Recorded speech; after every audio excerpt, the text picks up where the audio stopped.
Salut l'équipe, c'est Lovalist. Est-ce que vous entendez ce bruit là comme moi?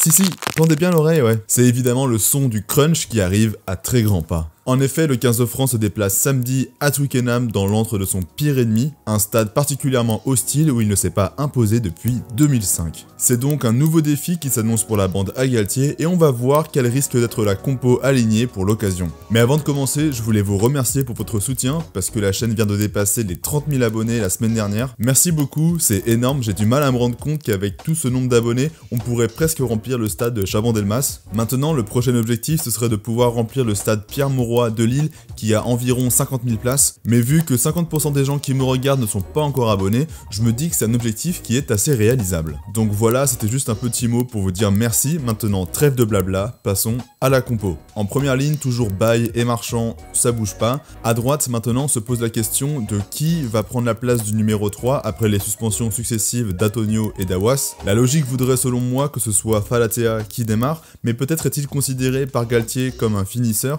puisque je rappelle que face à l'Écosse, c'était Awas qui lui était passé devant et Falatea était resté sur le banc, et donc il est possible que le Toulousain Dorian Aldeguerri commence le match, mais pour ma part, je vais rester sur Falatea. En deuxième ligne, pas de changement, Flamand est indiscutable, et on a commencé à revoir le Willem C puissant des dernières saisons lors du match face à l'Écosse. Ce défi en Angleterre est donc l'occasion toute trouvée pour lui de prouver à ses détracteurs qu'il est incontournable au poste de numéro 5. En troisième ligne maintenant, se pose la question du remplaçant de Jelon pour accompagner Aldrit et Olivon. Cross et Macalou sont tous les deux d'excellents joueurs, cependant je pense que le Toulousain risque de démarrer, il a fait une superbe entrée face aux Écossais et on va avoir besoin de son abattage face aux gros gabarits anglais. Et puis de toute façon, je pense que Macalou est considéré comme un finisseur dans l'esprit de Galtier, donc la question se pose pas vraiment en fait. Pour la charnière, je vois pas non plus de changement, si ce n'est que j'aimerais des remplacements plus rapides. C'est pas normal de faire jouer Dupont pendant 80 minutes et aussi j'aimerais en voir plus de Jalibert et le faire entrer peut-être un petit peu plus tôt dans la partie parce que je trouve que ses entrées en jeu sont souvent décisives.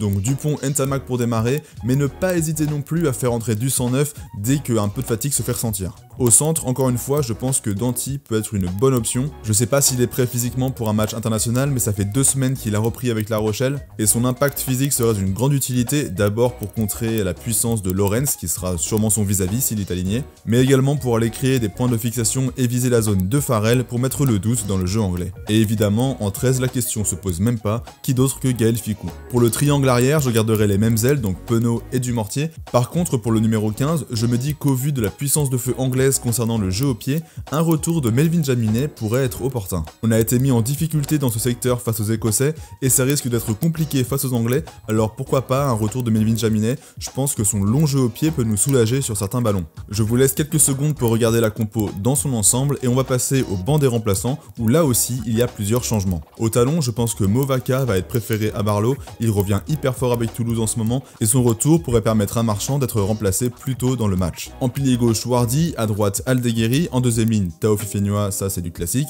suivi de Macalou et je pense d'un autre troisième ligne, sûrement Tanga je pense, à moins que le staff ne choisisse de prendre un autre deuxième ligne, donc Jolmes ou Chaluro, mais pour ma part je vais rester sur Tanga. Et concernant les arrières, pour accompagner Jalibert, je vois bien un retour de Maxime Lucu, il était sur une grosse dynamique avant de se blesser en janvier, il a joué plus de 70 minutes ce week-end face à Brive, c'est pour moi la parfaite doublure de Dupont et je pense que le staff hésiterait donc moins à le faire rentrer, ce qui permettrait à Dupont de souffler un petit peu. Donc dites-moi ce que vous pensez de cette compo en commentaire, est-ce que vous avez d'autres options qui vous semblent plus crédibles? On va attendre la révélation de la compo officielle jeudi, mais je pense que ce que j'ai annoncé risque d'être assez proche de la réalité. Je vous laisse m'écrire tout ça en commentaire, si de votre côté la vidéo vous a plu, je vous invite à la liker et à vous abonner, c'est gratuit et ça prend 2 secondes. Également, si vous avez les moyens, vous pouvez me soutenir financièrement sur Utip ou alors directement sur YouTube en cliquant sur le bouton merci là juste en dessous de la vidéo. Vous êtes de plus en plus nombreux à le faire et ça me permet d'envisager mon avenir sur YouTube de manière plus sereine, donc merci à tous les tipeurs qui contribuent au financement de la chaîne. Maintenant, allez les bleus, il est grand temps de faire tomber Twickenham, j'ai hâte d'être à samedi, je vous dis à la prochaine, bye Lovali.